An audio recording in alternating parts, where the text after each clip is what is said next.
Hola, les damos la bienvenida a esta nueva clase sobre biopolítica y pandemia, dilemas éticos en el siglo XXI. Mi nombre es Lieta Vivaldi y hoy estaremos haciendo la clase en conjunto con Nicolás Reed. En particular, hoy día vamos a hablar de la pandemia y sus desigualdades. No vivimos la misma pandemia, una lectura desde Judith Butler. Y justamente no vivimos la misma pandemia porque si algo ha puesto de manifiesto esta crisis son las profundas desigualdades en las cuales vivimos. Como hemos estado viendo durante el curso, existen dispositivos de poder y estos dispositivos de poder nos gobiernan, pero también nos jerarquizan. Y estas jerarquías producen desigualdad. Y es una desigualdad tanto social como económica, como de distintos tipos de representación, de distribución, etcétera, pero también, y ahí pensándola también desde otro punto de vista, es económica también porque hay unos cuerpos que valen más que otros. Pareciera que hay vidas que importan más que otras. Y en esto Judith Butler es muy clara. Judith Butler, es una filósofa feminista, y es feminista, ¿por qué decimos que es feminista, además de que ella se declare así? Porque el feminismo tiene una mirada crítica y transformadora del mundo. Y esto es bien interesante porque no solo analiza situaciones, sino también busca transformarlas.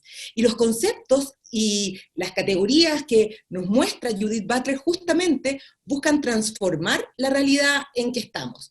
Y entonces así podemos ir viendo también de qué forma esta pandemia nos permite pensar formas de transformar el mundo. Vemos que entonces que esta pandemia es desigual, ha profundizado desigualdades que ya existían, y acá Judith Butler nuevamente nos entrega unos conceptos muy importantes: la precariedad y precariedad, que en inglés es precarity y precariousness. Y vemos cómo ella analiza la precarización de la vida. ¿Qué se refiere con esto? Por una parte tenemos esta precariedad que habla que nuestras vidas son iguales en la medida en que son precarias, vulnerables y frágiles. Cualquier evento puede acabar con una vida, sea de carácter intencionado o no. Nuestras vidas son precarias porque nuestros cuerpos lo son. Y en ese sentido somos iguales. Entonces esto es bien interesante. Ya por pertenecer, por ser seres humanos, digamos, tenemos vidas que son frágiles, que estamos expuestos todos a enfermedades, todos sufrimos por amor, o así lo creemos, digamos, todos reímos, lloramos, entonces tenemos muchas características y también de dependencia afectiva, etcétera, que nos unen. Pero por otra parte, Judith Butler dice que también existe la precariedad o precariousness, que habla que mientras la noción de precariedad nos muestra un punto existencial de nuestra fragilidad, la noción de precariedad nos permite constatar que a pesar que en un sentido somos iguales, en otro somos desiguales. O sea, la precariedad nos muestra la desigualdad que política e institucionalmente se aplica sobre cuerpos que en principio son iguales de precarios. Entonces, esta precariedad al final se produce por un sistema político, social, etcétera, que como hablaba al principio jerarquiza y las produce estas diferencias.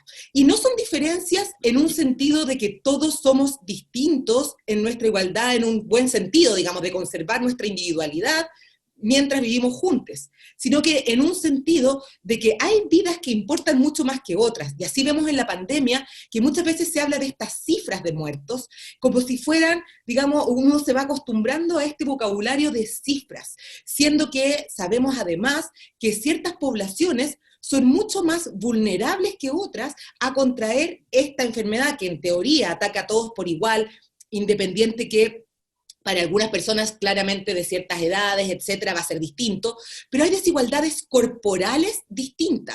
Una persona que pudo ir, por ejemplo, a controles médicos regulares, quizás va a tener enfermedades de base mucho más controladas que una persona que no pudo ir, ya sea por falta de tiempo, recursos económicos, etcétera, a controles seguidos médicos. Entonces acá vemos cómo el sistema de salud chileno permite, digamos, que lleguemos en desigualdad de condiciones a exponernos a este virus que en teoría ataca a todos los cuerpos. Eso por una parte. Entonces, vemos que entre esta desigualdad, ¿qué pasa? Y Butler acá ocupa una definición muy interesante que es la de resistencia. ¿Y qué es la resistencia? Ella dice que la vulnerabilidad de nuestros cuerpos, profundizada por las desigualdades de la precarización de la vida, abre esta posibilidad de resistencia, es decir, una reflexión sobre el modo en que pensamos y actuamos en el mundo. Para Butler, es importante mostrar que ante la precarización de la vida que hablábamos, tenemos que comprender el modo en que somos individualizados, separados y convertidos en seres solitarios. Por ello, para Butler es importante esta noción de interdependencia.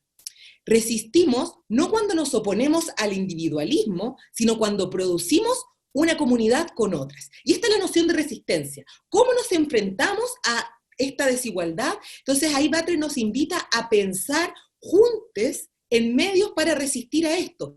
Y ahí es bien interesante como vemos que han surgido, por ejemplo, desde el propio feminismo, redes feministas que antes quizás no existían del mismo modo, para estar atentas a compañeras que puedan estar sufriendo violencia, por ejemplo, porque una de las cosas también que vemos en la pandemia, que no ataca a todos por igual, no todos tienen el mismo espacio para poder vivirla. Muchas veces en la casa, que es supuestamente el lugar seguro, una está viviendo con un agresor o un potencial agresor. Y en ese sentido, estas redes feministas han no solamente dado consejos o tips, digamos, de qué hacer en caso de violencia, a quién llamar, a qué recurrir, sino también han estado atentas de cómo están las vecinas, y eso es súper importante, crear comunidad, que justamente el modelo neoliberal, al expandir la lógica económica a otros ámbitos de la vida, que son más allá del puro mercado, nos ha separado, nos ha tendido a separar. Nos vemos todo, ráscate con tus propias uñas, por ejemplo. Pero justamente la resistencia nos muestra la importancia de unirnos o de generar redes que nos permitan hacer frente a esta situación, como es en este caso una pandemia. Otro claro ejemplo son las ollas comunes también. Vemos cómo las mujeres, una vez más, al igual como sucedió en dictadura, hemos sido lo que hemos salido a alimentar, y como todo esto se relaciona también mucho con el tema de los cuidados, si lo pensamos, que las mujeres históricamente hemos estado ahí para cuidar, pero en este caso nos unimos en el cuidado y en algo como la alimentación, que es algo que, como hablando de desigualdades, es muy increíble, que hay muchas personas que durante esta pandemia no han podido tampoco tener suficiente sustento para poder algo como alimentarse, y ahí vemos una vez más cómo los cuerpos son tan distintamente atacados, digamos. Así que ahora dejo a Nicolás que siga con la presentación. Muchas gracias, Lieta. Mi nombre es Nicolás Reed, como mencionaba mi querida compañera Lieta. Y aportando a lo que ella estaba recién mencionando, ¿no? Es importante comprender que existe una dimensión en la que debemos analizar el modo en que funciona el poder y el modo en que son gobernados los cuerpos, podríamos decir, pero eso también abre una dimensión hacia la posibilidad de resistir a través de, o entre medio, ¿no? De esa problemática, entre medio de esa operación del poder, ¿no? Entonces es interesante cómo Judith Butler, ante la constante individualización, separación y podríamos decir solitarización de los cuerpos, ¿no?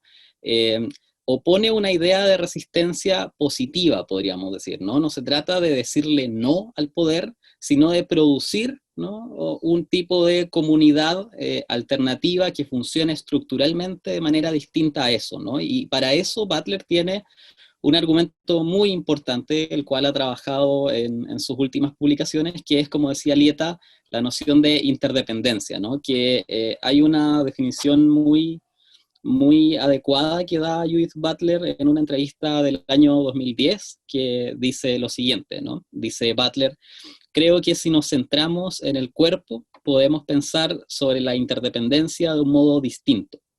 Podemos empezar con el cuerpo del bebé, que no puede sobrevivir sin el cuidado físico de otra persona y cuya dependencia física depende de otro ser humano, que determina si sobrevivirá o no. Cometemos un error, dice Butler, si creemos que el paso de la infancia a la madurez implica lograr una independencia que nos libera de esa interdependencia. Los adultos seguimos dependiendo de los otros para nuestra supervivencia. Esto es algo que nos ha demostrado la pandemia. Vivimos en profundas redes de interdependencia radical que la ideología del individualismo niega. Hay que pensar las interdependencias como una condición humana, pero también como una condición de todos los seres sintientes, con esto abriendo la posibilidad a Butler de pensar más allá incluso de lo humano, ¿no? Entonces es interesante cómo Butler otorga un argumento en favor de que siempre estamos todos conectados, ¿no? La humanidad no existe de manera solitaria o individual, ¿no? No tiene sentido pensar que podemos vivir solos en una isla, ¿no? Siempre estamos conectados con otros, ¿no? Entonces, eso puede ser o para bien o para mal, como nos ha demostrado la pandemia global que estamos viviendo, ¿no? Por una parte, los gobiernos han gobernado, en el sentido técnico, nuestros cuerpos, manteniéndonos en nuestras casas ordenados con militares en las calles, por ejemplo, pero por otra parte política, como mencionaba Alieta, el caso de las ollas comunes o las redes feministas de sustento, defensa y protección, ¿no? Pero lo importante para entender la dimensión, podríamos decir, transformadora de esta teoría política de Butler, tiene que ver con que su noción de interdependencia tiene una aplicación práctica en la noción de asamblea, ¿no? Para Butler, la operación básica de la política es justamente la operación de la asamblea, ¿no? Butler no está en favor, podríamos decir, de aquellos pensamientos que, como el marxismo, pensaban la unidad de un pueblo dirigido por un intelectual de vanguardia, ¿no? O un pueblo que unido, ¿no? Lleva adelante una organización y una articulación política a través de un partido, ¿no? La noción de política para Butler es interesante porque nos muestra la posibilidad de concretar la interdependencia, la relación con otros, ¿no? De manera radical, en un sentido muy específico como es el de la asamblea. Un ejemplo claro es el que hemos tenido desde el 18 de octubre en Chile, ¿no? En el cual la pregunta principal es quiénes somos, ¿no? Si uno piensa el problema del derecho constitucional, de la nueva constitución incluso, es la pregunta por quiénes somos los chilenos, ¿no? Y las chilenas, ¿no? Entonces el problema ahí importante es la pregunta por el quiénes somos. Y esa pregunta por el quiénes somos, que Butler la trata como la pregunta por el nosotros, ¿no? Es la pregunta fundamental de la política, ¿no? Porque finalmente siempre estamos considerando la noción de interdependencia, estamos unos relacionados con otros, en relación con cómo es que nos organizamos políticamente, ¿no? Entonces la pregunta importante ahí para Butler, en términos de la precarización que mencionaba Alieta, ¿no?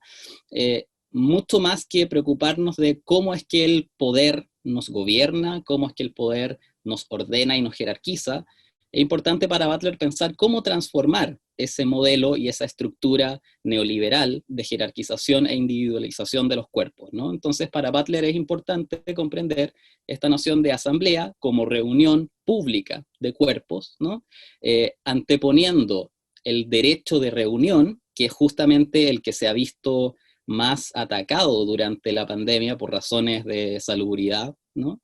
En detrimento de, por ejemplo, la libertad de expresión, ¿no? Para Butler es importante, es mucho más importante y fundamental el derecho de reunión, es decir, el derecho que tienen los cuerpos a reunirse en un lugar público para darse a sí mismos un nombre, ¿no? Un nosotros, ¿no? Entonces, en ese sentido, la noción de pueblo, podríamos decir, para Butler, tiene una relación estricta con su noción de precarización de la vida, ¿no? Porque la precarización de la vida, la individualización de los cuerpos, requiere una refutación, y esa refutación, de manera práctica, Butler la sitúa en las asambleas, ¿no? Entonces, claro, para Butler es interesante esta noción de asamblea en un sentido no, como decía, estático, partidista, organizado y articulado, sino justamente de manera crítica a ese deseo de unidad del pueblo, manteniendo, como también mencionaba Alieta, las singularidades dentro de esa comunidad que está pensándose, ¿no? Entonces, es importante, creemos, para analizar los problemas que nos ha traído a colación la cuarentena, ¿no? El confinamiento, a propósito no solo del modo en que nos hemos visto gobernados como cuerpos, sino también pensando e imaginando, que eso es lo más importante, las posibilidades políticas que tenemos de reestructurar o de construir un mundo nuevo.